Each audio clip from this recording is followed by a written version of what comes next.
Saket IAS के YouTube channel पर काफ़ी दिनों बाद आप सबका फिर से एक बार स्वागत है। एक लंबा ब्रेक हो गया क्योंकि पूरी टीम हमारी जो है वो बीमार हो गई, वायरल ने सबको पकड़ लिया। धीरे धीरे सब ठीक हो रहे हैं।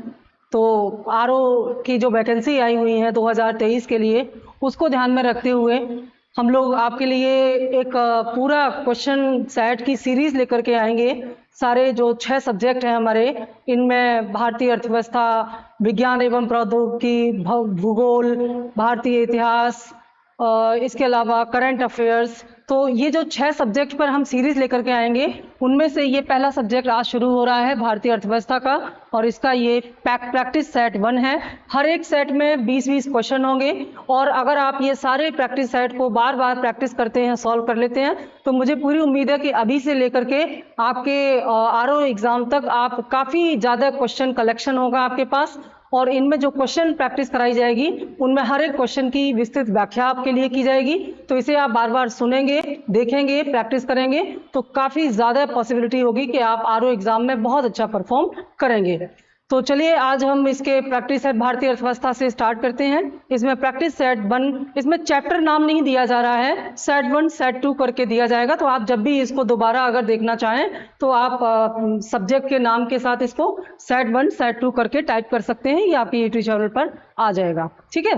तो चलिए शुरू करते हैं हम लोग। बहुत ही यूजफुल है आपके लिए, इसका फ़ायदा उठाएं और अच्छे अच्छे रिजल्ट दें, और कमेंट करके बताएं कि ये जो प्रैक्टिस सेट का नया कॉन्सेप्ट हम आपके लिए लेके आए हैं, और सीरीजबद्ध तरीके से एक नियमित समय पर आपके लिए अपलोड किया जाएगा, जिससे कि आप एक टाइमली रूटीन में जैसे पढ़ाई करते हैं बैठ करके, वैसे आप इसको पढ़ सकें। तो कमेंट करके बताना कि ये आपके लिए कितना फ़ायदेमंद रहा और कितने लोगों ने सीरियसली रेगुलर इसको प्रैक्टिस किया है।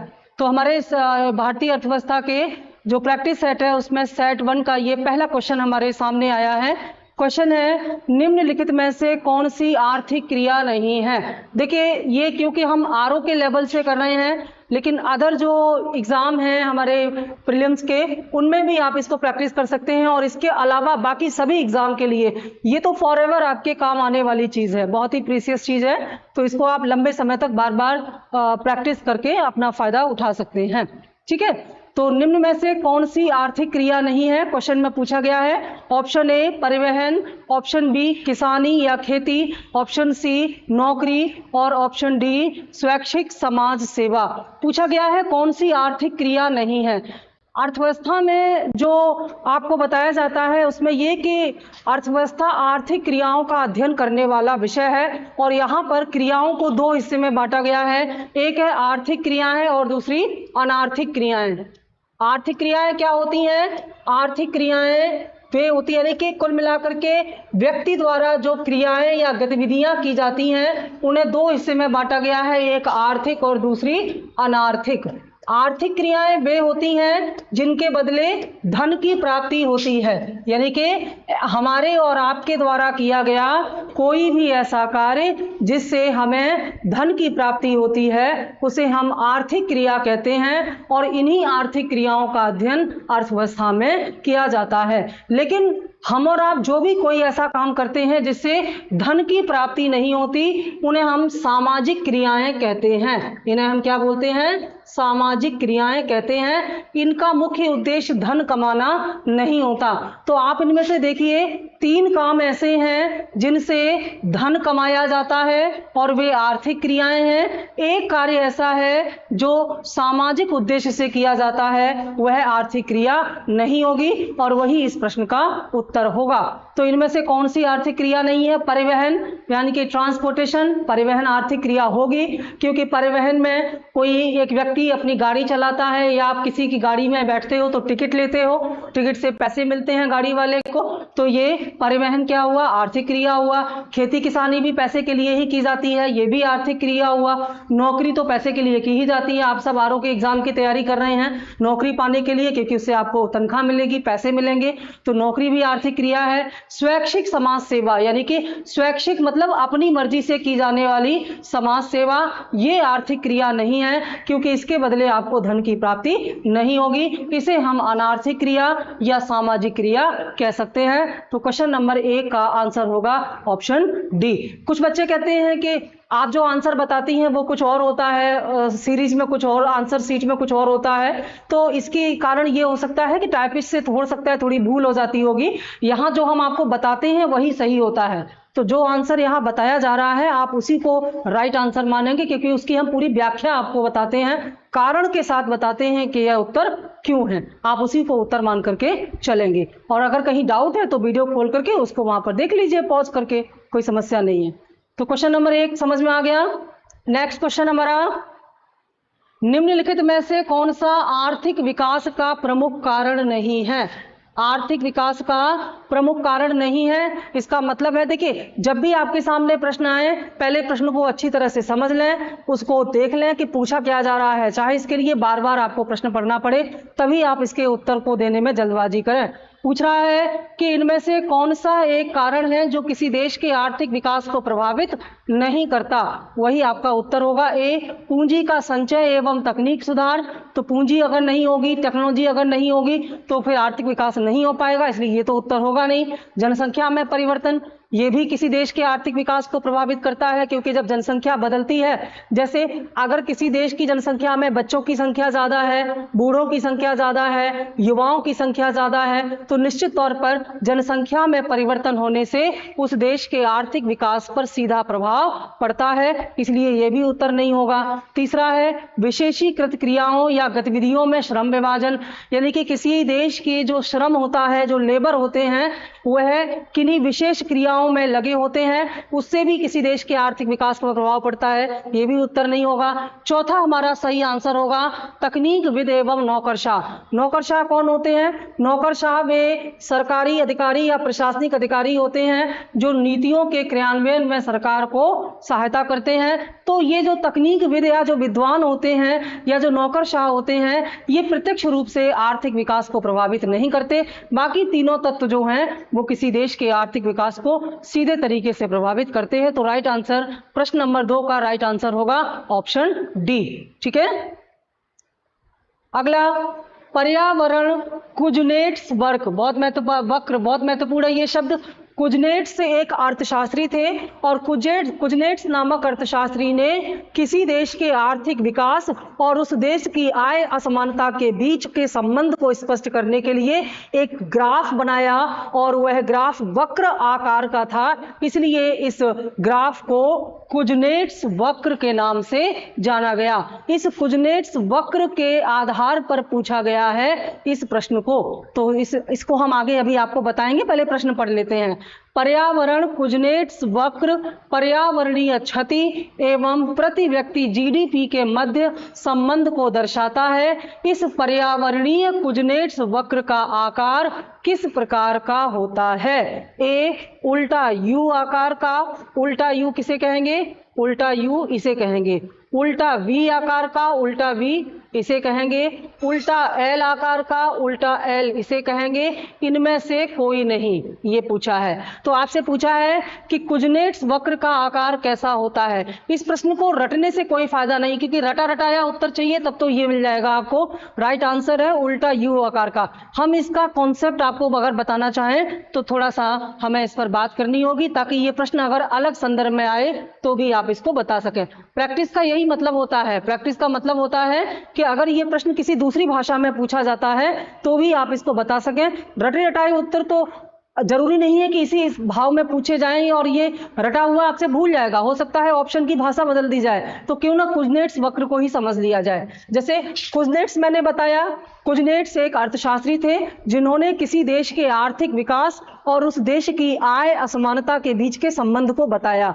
तो इन्होंने जो कर्व बताया, उस कर्व में इन्होंने जो कहा वो ये कहा कि जब किसी देश की आय बढ़ती है, जब किसी देश का आर्थिक विकास बढ़ता है तो उस आर्थिक विकास पर कुछ पूंजीपतियों का अधिकार हो जाता है और समाज का एक बड़ा हिस्सा उस आय से वंचित रह जाता है। तो शुरुआत में देश की तरक्की तो होती है, लेकिन समाज के एक बहुत बड़े वर्ग की तरक्की नहीं हो पाती, क्योंकि उस देश की तरक्की में कुछ लोगों का ही नियंत्रण स्थापित हो जाता है। लेकिन धीरे धीरे आय का समान वितरण होने के बाद फिर यह समस्या समाप्त हो जाती है। तो ये जो उल्टा यू आकार बन रहा है। इसमें इन्होंने बताया है कि जैसे जैसे देश का आर्थिक विकास होता है वैसे वैसे बहुत कम लोगों के पास ज्यादा संपत्ति हो जाती है, लेकिन एक निश्चित बिंदु के बाद आय का समान वितरण होने पर फिर समस्या का समाधान हो जाता है और ग्राफ में एक यू शेप का आकार बन जाता है।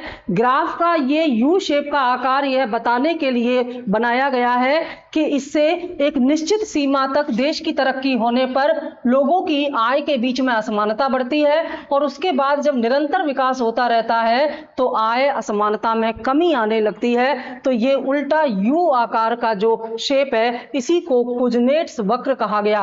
प्रश्न के अनुसार इसे पर्यावरण से जोड़ दिया गया है। तो पर्यावरण और आर्थिक विकास के बीच संबंध क्या है कि जैसे जीडीपी का संबंध किससे है? आर्थिक विकास से।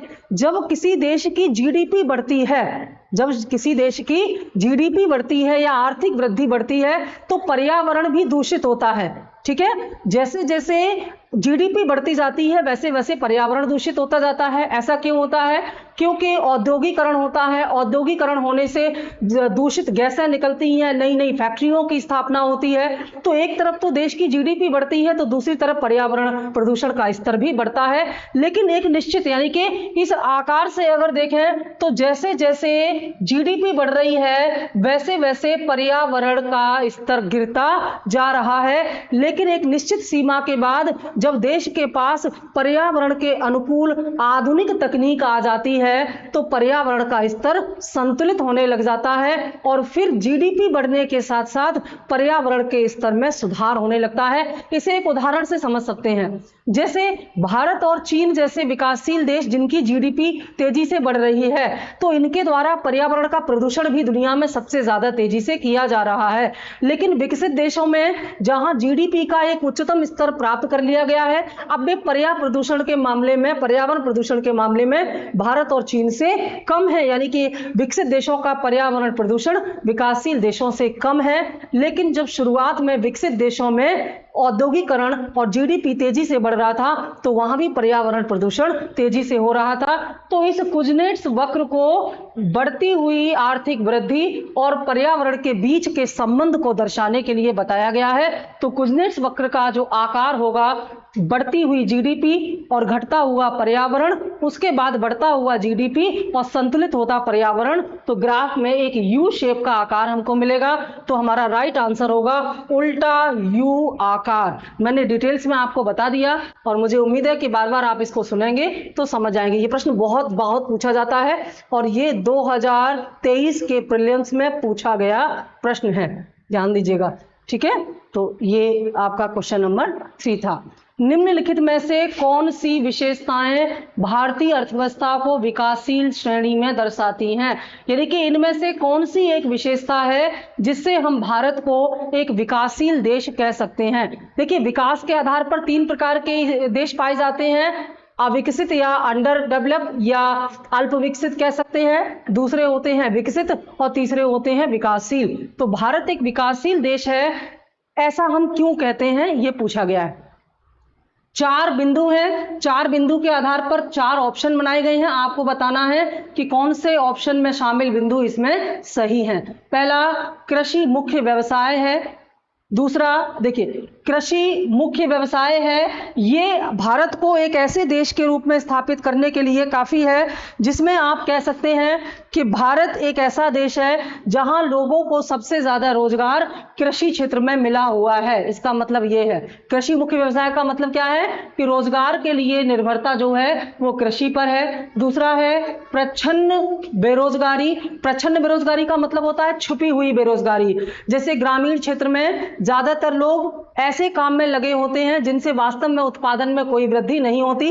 किसी कार्य में जरूरत से ज्यादा लोग अगर लगे हों तो उसे प्रच्छन्न बेरोजगारी या अदृश्य बेरोजगारी कहते हैं। ये इसमें दिया हुआ है। तीसरा है मानव पूंजी की निम्न गुणवत्ता। इसका मतलब है कि जो भारत की मानव पूंजी है, जो श्रम है, वह कुशल नहीं है, अयोग्य श्रम है भारत में। और प्रोटीन का प्रति व्यक्ति सेवन का उच्च होना, ये तो किसी मतलब का कथन नहीं, आपको कंफ्यूज करके कहा गया है। तो भारत एक विकासशील देश है। इसमें 3 बातें स्पष्ट दिखाई देती हैं कि भारत में कृषि पर निर्भरता अभी भी बहुत ज्यादा है, जो कि विकासशील देशों का मुख्य लक्षण होता है। भारत में छुपी हुई बेरोजगारी है, क्योंकि भारत के श्रमिकों के पास पर्याप्त रोजगार नहीं है, इसलिए वे ऐसे कार्य में भी कार्य करने को मजबूर हो जाते हैं जहां उन्हें लाभ की प्राप्ति नहीं होती, या छुपी हुई बेरोजगारी में वो शामिल होते हैं। और मानव पूंजी की निम्न गुणवत्ता ये भी विकासशील होने का ही लक्षण है। लेकिन प्रति व्यक्ति प्रोटीन का सेवन उच्च होना यह विकासशील होने का लक्ष्य नहीं है, क्योंकि अगर विकासशील देश होगा तो सभी को पर्याप्त प्रोटीन कैसे मिलेगी? विकसित देशों में मिलेगी। तो चौथा तो होगा ही नहीं। तो ऑप्शन ए 1 और 2 सही है, ऑप्शन बी 1 और 2 सही है, सेम इसमें दे दिया गया है। ऑप्शन सी 2 और 3 सही है, ऑप्शन डी 1 2 3 सही है। हमारा राइट आंसर होगा ऑप्शन डी 1 2 3 सही है। इन 3 बातों को देख करके लगता है कि भारत एक विकासशील देश है जिसका विकास अभी पूरी तरह से नहीं हो पाया है। देखिए, अभी मैंने जो आपको डिस्कस किया उसी में से अगला क्वेश्चन आ गया, अल्प विकसित। अल्प विकसित का मतलब क्या होता है? Under develop. अंडर डेवलप का मतलब होता है एक ऐसा देश जिसमें संसाधनों की खोज अभी हो रही है, ऐसे संसाधन जिनके दम पर देश विकास कर सकता है, जैसे मानव संसाधन, जैसे प्राकृतिक संसाधन, इनके बारे में नई नई खोज और अनुसंधान चल रहे हैं, लेकिन अभी पर्याप्त मात्रा में संसाधन देश के पास मौजूद नहीं है। जैसे ब्रिटिश कालीन भारत अल्प विकसित भारत था, लेकिन बाद में जब भारत का विकास शुरू हुआ तो भारत विकासशील देश बना। तो अल्प विकसित अर्थव्यवस्था की सामान्य विशेषता क्या होती है, पूछा गया है। यहां भी कूट के आधार पर उत्तर दिया गया है, बहुत ध्यान से कूट देखेंगे। पॉइंट 1 प्रति व्यक्ति निम्न आय, पॉइंट 2 पूंजी निर्माण की निम्न दर, पॉइंट 3 निम्न आश्रितता अनुपात, पॉइंट 4 तृतीय क्षेत्र में अधिक कार्यबल शक्ति का होना। देखिए, आप एक बात तो निश्चित तौर पर जान लें कि आरओ का एग्जाम हो या लोअर पीसीएस का एग्जाम हो, या मेरे हिसाब से यूपीएससी और यूपीपीएससी या पीएससी से रिलेटेड कोई भी एग्जाम हो, हमेशा ही आपके सिलेबस से ज़्यादा ही क्वेश्चन पूछे जाते हैं। इसलिए आप लिमिटेड सिलेबस उसी को ना पढ़ें जो किताबों में है, क्योंकि हर वो कंपटीटर आरओ के एग्जाम में बैठेगा जो सालों से आईएएस की तैयारी कर रहा होगा। तो ऐसे बच्चे जो कि बार बार आईएएस का प्री निकाल चुके होंगे, पीसीएस का प्री निकाल चुके होंगे, इंटरव्यू दे चुके होंगे, जब वो भी इस आरओ के एग्जाम में बैठेंगे तो जो नए बच्चे तैयारी करने वाले हैं उनके लिए तो कंपटीशन बढ़ने वाला है, क्योंकि जो बच्चे आईएएस के लेवल से पढ़े होंगे, पहले से तैयारी कर रहे होंगे, जाहिर सी बात है वो बाजी मार ले जाएंगे। तो सभी लोग, जो नए लोग इसमें शामिल हुए हैं वो भी, और जो पहले से तैयारी कर रहे हैं वो भी, सभी लोग इस परीक्षा को गंभीरता से लेंगे और क्वेश्चन की डेप्थ में जाकर के, गहराई में जाकर के उसको समझेंगे। ठीक है, क्योंकि हर कंपटीशन आज के टाइम में बहुत ही ज्यादा टफ हो गया है, क्योंकि जो प्रतिस्पर्धी हैं उनकी संख्या दिन पर दिन बढ़ती जा रही है। तो पूछा गया है कि इनमें से कौन सी ऐसी विशेषताएं हैं जो किसी देश को अल्प विकसित बनाती हैं, या इनसे पता चलता है कि वह देश अल्प विकसित है। तो प्रति व्यक्ति आय का कम होना, ये तो बिल्कुल अल्प विकसित होने का ही प्रमाण है। अगर किसी देश की प्रति व्यक्ति आय कम हो, प्रति व्यक्ति आय क्या होती है? किसी देश की राष्ट्रीय आय को अगर उस देश की जनसंख्या में बराबर बांट दिया जाए, यानी कि राष्ट्रीय आय में जनसंख्या का भाग देने पर प्रति व्यक्ति आय प्राप्त होती है। और अगर प्रति व्यक्ति आय कम है तो जाहिर सी बात है कि उस देश के पिछड़े होने का सबसे बड़ा प्रमाण है। पूंजी निर्माण की निम्न दर, ये भी सही होगा, क्योंकि पूंजी निर्माण अगर खर्चा ही हो जाएगा, आपकी प्रति व्यक्ति आय कम है तो आप बचा ही नहीं पाओगे, और जब पैसे बचा नहीं पाओगे तो पूंजी निर्माण कैसे होगा, ये भी है। निम्न आश्रितता अनुपात ये नहीं होगा, क्योंकि अगर देश अल्प विकसित है, अगर देश अल्प विकसित है तो आश्रित लोग ज्यादा होंगे। आश्रित अनुपात क्या होता है? कमाने वाले कम होंगे और खाने वाले ज्यादा होंगे। ठीक है, तो निम्न आश्रितता अनुपात नहीं होगा, बल्कि उच्च आश्रित अनुपात होगा, यानी कि आश्रित लोगों की संख्या ज्यादा होगी, ना कि कम होगी। इसलिए ये उत्तर नहीं होगा। तृतीय क्षेत्र का मतलब है सेवा क्षेत्र। हमारे देश या किसी भी देश की अर्थव्यवस्था को 3 भागों में बांटा गया है। प्राथमिक क्षेत्र जो कृषि से संबंधित है, द्वितीय क्षेत्र उद्योग से संबंधित है और तृतीय क्षेत्र सेवाओं से संबंधित है। तो ध्यान दीजिएगा कि जब कोई देश विकास की आरंभिक स्थिति में या अल्प विकसित होता है तो उस देश में प्राथमिक क्षेत्र का पर निर्भरता ज्यादा होती है। जब देश विकासशील होता है तो द्वितीय क्षेत्र पर निर्भरता होती है और जब देश विकसित हो जाता है तो तृतीय क्षेत्र पर निर्भरता होती है। यहां पूछा गया है कि अल्प विकसित अर्थव्यवस्थाएं क्या होती हैं, तो इसमें तृतीय क्षेत्र में अधिक कार्य शक्ति का होना यह बिल्कुल नहीं होता है, क्योंकि अगर देश अल्प विकसित है तो सेवा क्षेत्र में ज्यादा लोगों को रोजगार कैसे मिल सकता है, क्योंकि अल्प विकसित देशों का तृतीय क्षेत्र पिछड़ा होता है। इसलिए हमारा आंसर में केवल 2 ही पॉइंट सही होंगे, पॉइंट 1 और पॉइंट 2। तो इसका होगा ऑप्शन ए, केवल 1 और 2 सही है। इस तरह से व्याख्या करके पढ़ेंगे। एक बार समय ज्यादा लगेगा लेकिन हमेशा के लिए आपके ये प्रश्न तैयार हो जाएंगे, आपको समस्या नहीं आएगी, क्योंकि इन्हीं में से नए नए प्रश्न निकाल करके आपसे पूछा जाएगा। ठीक है, तो इसका क्वेश्चन नंबर 5 का राइट आंसर है ऑप्शन ए।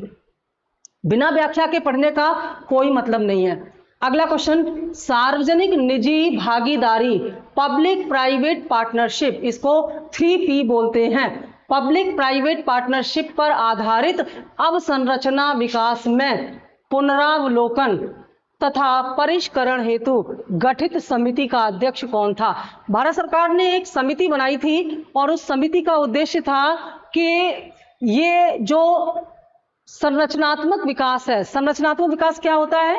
किसी देश की जो मूल आधार होता है, मूल आधार में चाहे सड़क निर्माण हो, पुलों का निर्माण हो, रेलवे ब्रिज का निर्माण हो, यानी कि देश का ऐसा विकास जो देश को आधार प्रदान करे, एक मजबूत तंत्र प्रदान करे, उसे हम आधारभूत संरचना कहते हैं। तो इस आधारभूत संरचना के विकास में बहुत सारा पैसा लगाना पड़ता है। तो ये पैसा कहां से आएगा, इस संदर्भ में विचार करने के लिए भारत सरकार ने एक कमेटी बनाई थी और कमेटी को विचार ये करना था कि कैसे सरकार और प्राइवेट क्षेत्र मिल करके देश के आधारभूत संरचना के विकास के लिए फंड या पैसा इकट्ठा कर सकते हैं। उसमें इस समिति को सुझाव देना था। तो पूछा गया है कि इस समिति का अध्यक्ष कौन था? ए, राकेश मोहन समिति, बी है वी केलकर मतलब विजय केलकर समिति, सी अर्जुन सेन गुप्ता और डी विवेक देवराय। इसमें राइट आंसर है ऑप्शन बी। बहुत महत्वपूर्ण है ये, इसको नोट डाउन कीजिएगा,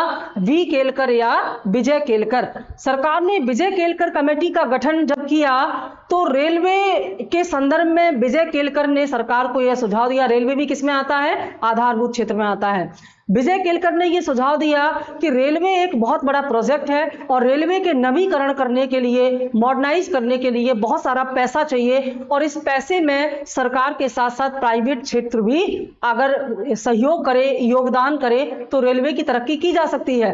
तो इसी के लिए विजय केलकर ने जो सरकार ने कमेटी बनाई, उसके अध्यक्ष थे विजय केलकर। इन्होंने सुझाव दिया कि रेलवे का जो कुछ क्षेत्र है उसको प्राइवेटाइज कर दिया जाए, जैसे इंजन बनाने का कार्य है, जैसे ट्रैक बिछाने का कार्य है, जैसे स्टेशन बनाने का कार्य है, इसको प्राइवेटाइज यानी कि निजीकरण कर दिया जाए। तो रेलवे के निजीकरण का सुझाव किस कमेटी ने दिया? अगर यह प्रश्न पूछा जाता है तो इसका उत्तर भी विजय केलकर या वी केलकर कमेटी ही होगा। इन्होंने सरकार को सुझाव दिया कि रेलवे में प्राइवेट सेक्टर को इन्वॉल्व किया जाए और इसी के चलते भारत सरकार ने कई प्राइवेट जो घराने हैं, पूंजीपति हैं, उनको रेलवे के विकास में शामिल किया है। तो ये बहुत ही महत्वपूर्ण और डेप्थ वाला क्वेश्चन है, इसको जरूर याद रखेंगे। नेक्स्ट क्वेश्चन हमारा क्वेश्चन नंबर 7, बुलक कैपिटलिस्ट।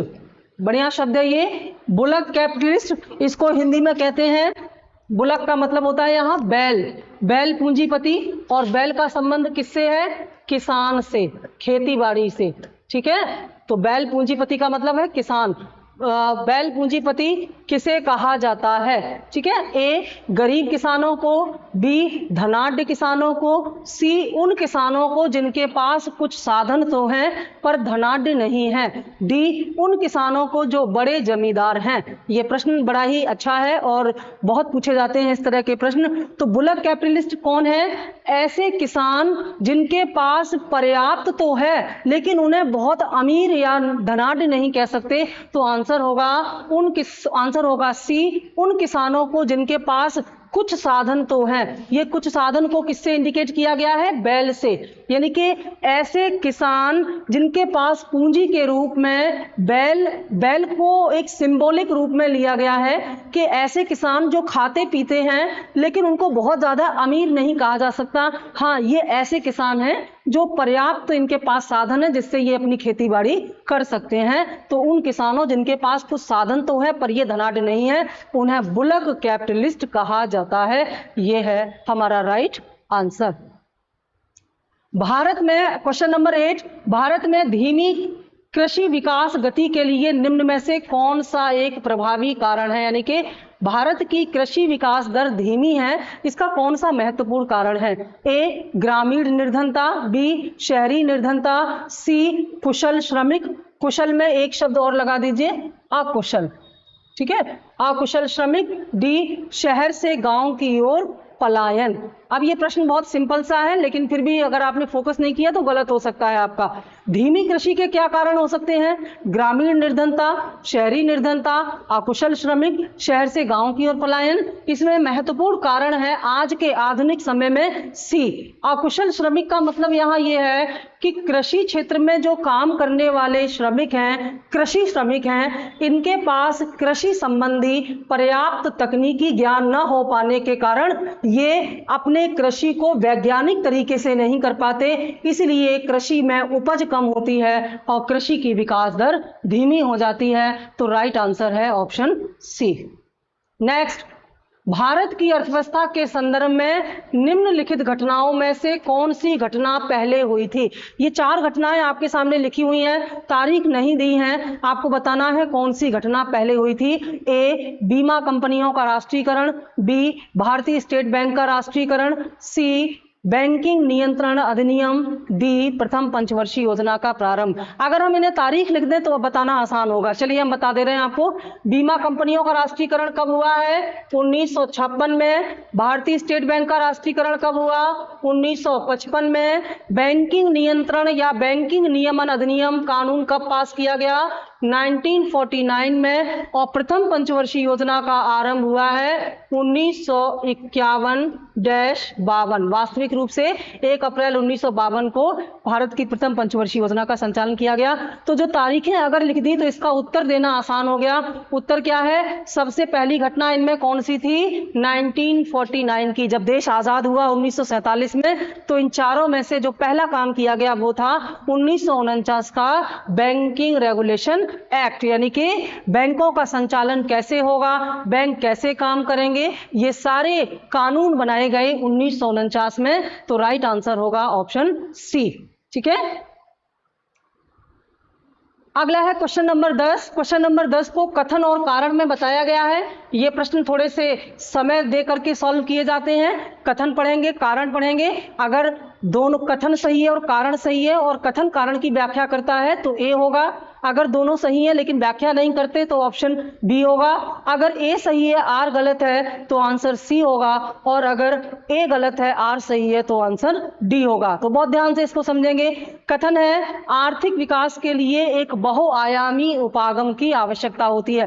कथन तो सही लग रहा है। बहुआयामी उपागम मतलब कि किसी देश का आर्थिक विकास किसी एक चीज से नहीं होता, बहुत सारे कार्य करने पड़ते हैं, सरकार को हर क्षेत्र में ध्यान देना पड़ता है, तब किसी देश का आर्थिक विकास होता है। तो ये बात बिल्कुल सही है कथन वाली। कारण में लिखा है, वर्तमान भारत सरकार मुख्यतया सूक्ष्म आर्थिक विषयों पर ध्यान केंद्रित कर रही है। ये गलत है। भारत सरकार केवल सूक्ष्म क्षेत्रों पर नहीं बल्कि व्यापक क्षेत्रों पर भी ध्यान केंद्रित कर रही है।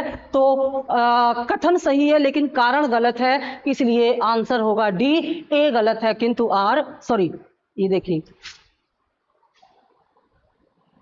सरकार केवल सूक्ष्म क्षेत्रों पर ही ध्यान नहीं दे रही बल्कि व्यापक क्षेत्रों पर भी ध्यान दे रही है। तो आर गलत हुआ है, इसलिए ऑप्शन होगा सी। ए सही है किंतु आर गलत है। इस प्रश्न को बार बार पढ़िएगा, पॉज करके अच्छे से समझिएगा।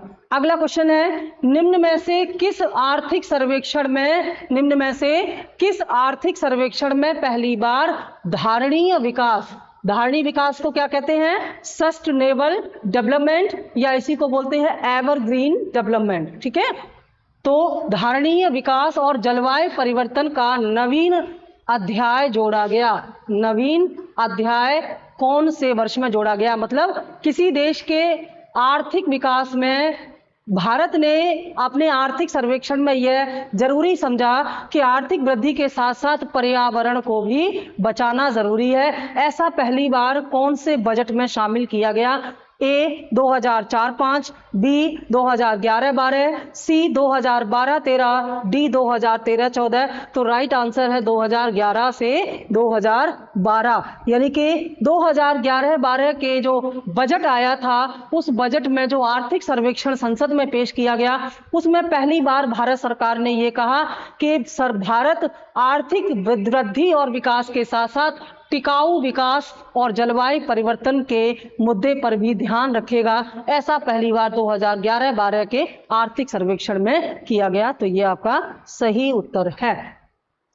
क्वेश्चन नंबर 12, निम्नलिखित में से कौन सा भारतीय अर्थव्यवस्था का प्राथमिक क्षेत्र है? हमने आपको बताया कि अर्थव्यवस्था के 3 क्षेत्र होते हैं, प्राथमिक क्षेत्र, द्वितीयक क्षेत्र और तृतीयक क्षेत्र। तो प्राथमिक क्षेत्र का संबंध किससे होता है? कृषि और कृषि से जुड़े हुए अन्य क्षेत्र।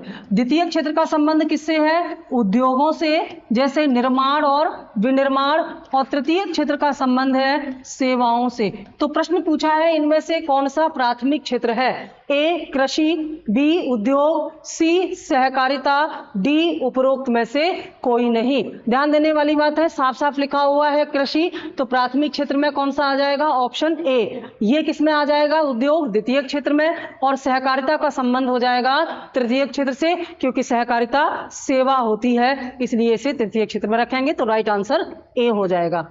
अगला है, निम्न में से कौन सा भारतीय अर्थव्यवस्था का प्रमुख लक्षण है?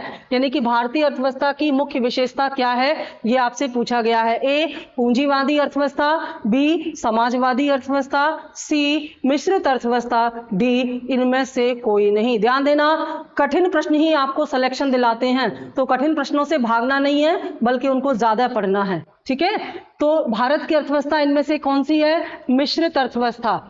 पूंजीवादी अर्थव्यवस्था में क्या होता है? पूंजीवादी अर्थव्यवस्था में जो निजी क्षेत्र है, जो प्राइवेट सेक्टर है, उसको व्यापार की छूट होती है। समाजवादी अर्थव्यवस्था में प्रत्येक क्षेत्र पर सरकार का नियंत्रण होता है, और मिश्रित अर्थव्यवस्था में दोनों होते हैं। इसलिए भारत में मिश्रित अर्थव्यवस्था का कॉन्सेप्ट अपनाया गया है।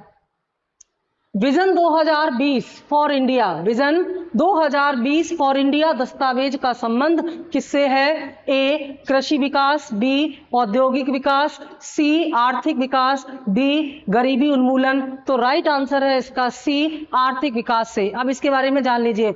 अगर मान लीजिए आर्थिक विजन 2020 में कुछ और डिटेल्स पूछे जाएं, तो जो हमारे पूर्व राष्ट्रपति डॉक्टर अब्दुल कलाम आजाद थे, डॉक्टर अब्दुल कलाम आजाद ने देश के विकास के लिए एक दस्तावेज, एक डॉक्यूमेंट रखा, और उसमें 2020 तक देश की जीडीपी या आर्थिक विकास को दोगुना करने का लक्ष्य रखा।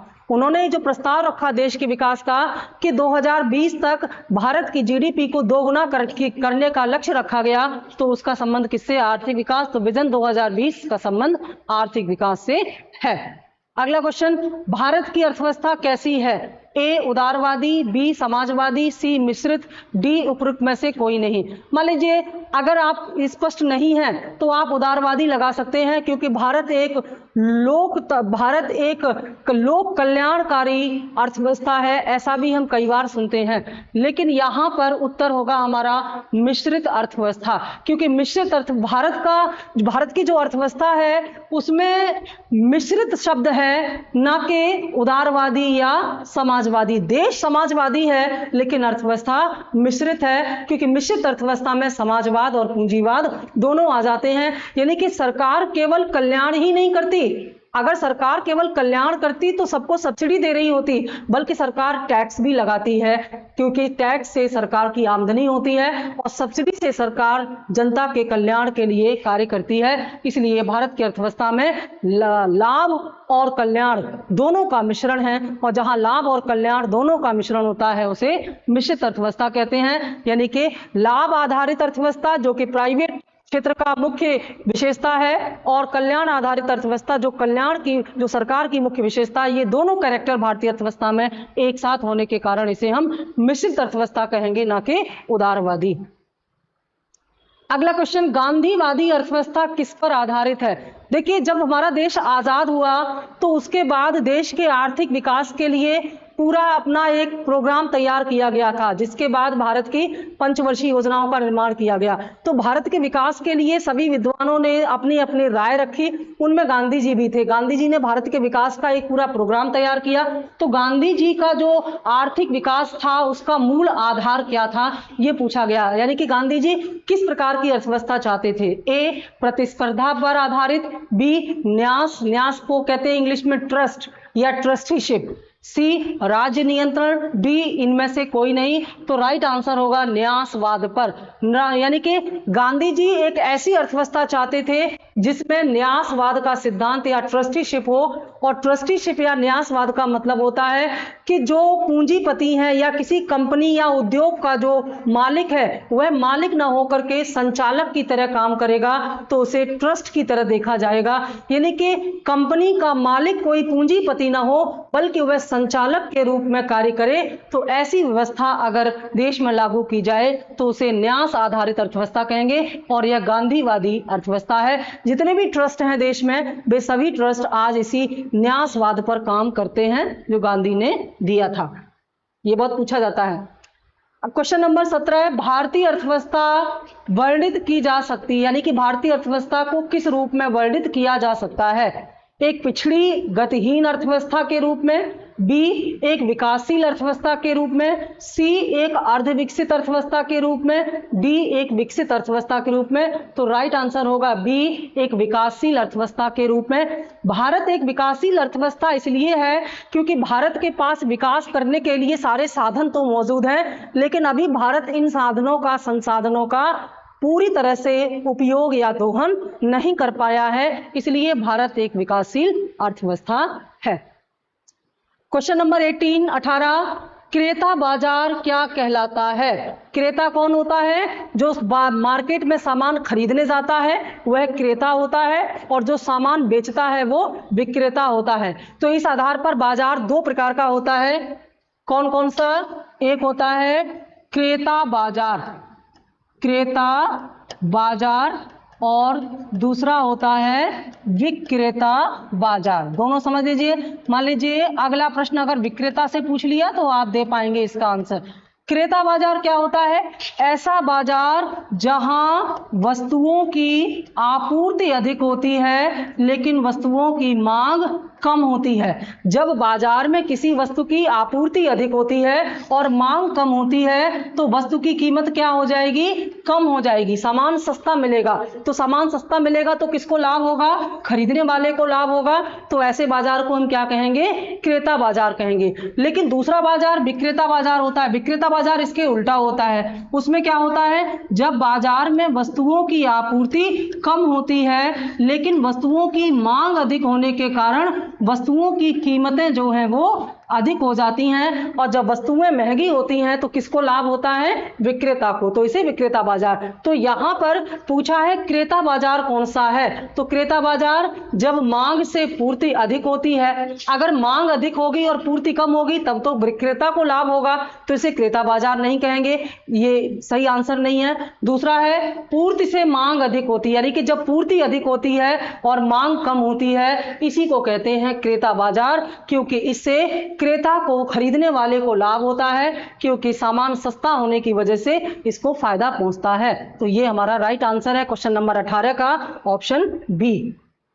क्वेश्चन नंबर 19, निम्न में से किस एक का भारत में घरेलू बचत में सर्वाधिक हिस्सा है? घरेलू बचत क्या होती है? हम और आप जो अपना खर्चा पूरा करने के बाद पैसे बचाते हैं और उसे बैंक में या दूसरी चीज़ों में इकट्ठा करते हैं, तो यह देश की आर्थिक वृद्धि में बहुत बड़ा सहायक होता है।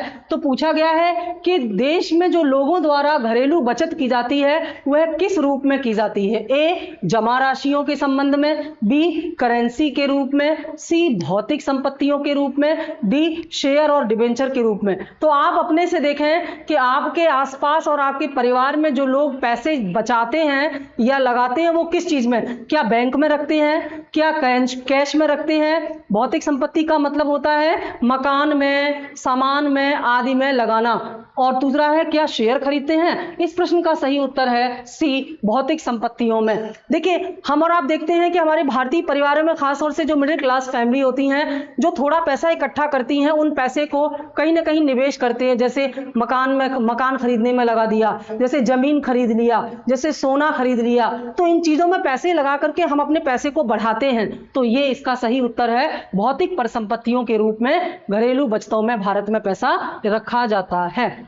मिश्रित अर्थव्यवस्था का क्या तात्पर्य है? अगला प्रश्न है हमारा, लास्ट क्वेश्चन, कि मिश्रित अर्थव्यवस्था का क्या तात्पर्य है? ए, लघु एवं वृहद उद्योगों का सहअस्तित्व, यानी कि छोटे और बड़े उद्योग जब साथ साथ होते हैं। बी, सार्वजनिक एवं निजी क्षेत्रों का अस्तित्व, यानी कि सरकारी और प्राइवेट उद्योग जब साथ साथ होते हैं। सी, धनी एवं निर्धन का सहअस्तित्व। डी, अर्थव्यवस्था में कृषि एवं उद्योग दोनों का संवर्धन। राइट आंसर होगा हमारा ऑप्शन बी, यानी कि जब किसी देश में सरकारी और प्राइवेट दोनों उद्योग होते हैं या दोनों क्षेत्रों को कार्य करने का अवसर मिलता है, सहअस्तित्व मतलब दोनों का साथ साथ होना, तो ऐसी अर्थव्यवस्था को हम मिश्रित अर्थव्यवस्था कहते हैं।